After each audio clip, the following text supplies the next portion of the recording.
Aelyria Prime is the end of Telath as we know it. Post number 3. Roscarnis de Lylles. While there was always a certain disinterest in the manner in which Roscarnis regarded Roslynn, now there was a certain amber in his eyes that glinted dangerously as she entered, the man not even bothering to acknowledge her, nor her greeting, before he turned sharply upon Pearsons with a command that sounded like a somber benediction. "Leave us." There was a certain crack in his voice, as though his throat was dry from the lack of liquid nourishment. The scowl on his face was quite remarkable, enlivening the bone structure on his cheeks. "At once, my lord. Milady." Pearsons nodded, bowing first to the nobleman and then his wife, moving outwards by pacing backwards slightly until he reached the door, and then grasping at the handle before he disappeared from sight, leaving Roscarnis alone with his wife. He watched her quietly for a moment, unable to hide the look of abject aversion on his face as he studied every lineament of her physical appearance. Her usual pretend sweetness never truly served to get under his skin, but it struck a nerve in him at that moment as he stopped pacing to face her squarely.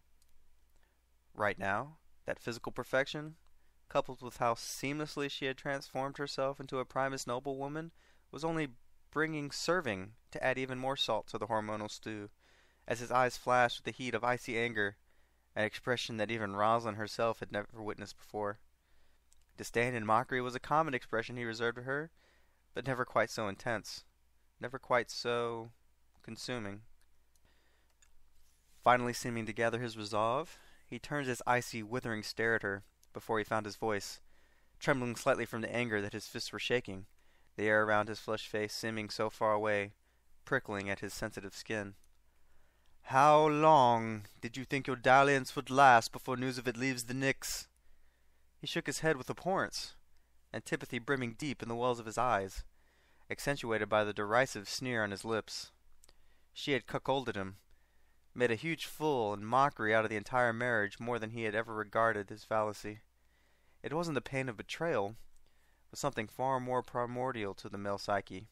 She had hurt his pride, and even if he did not love her, she belonged to him as one of his possessions, for him to do what he would, not to be cavorted by other men.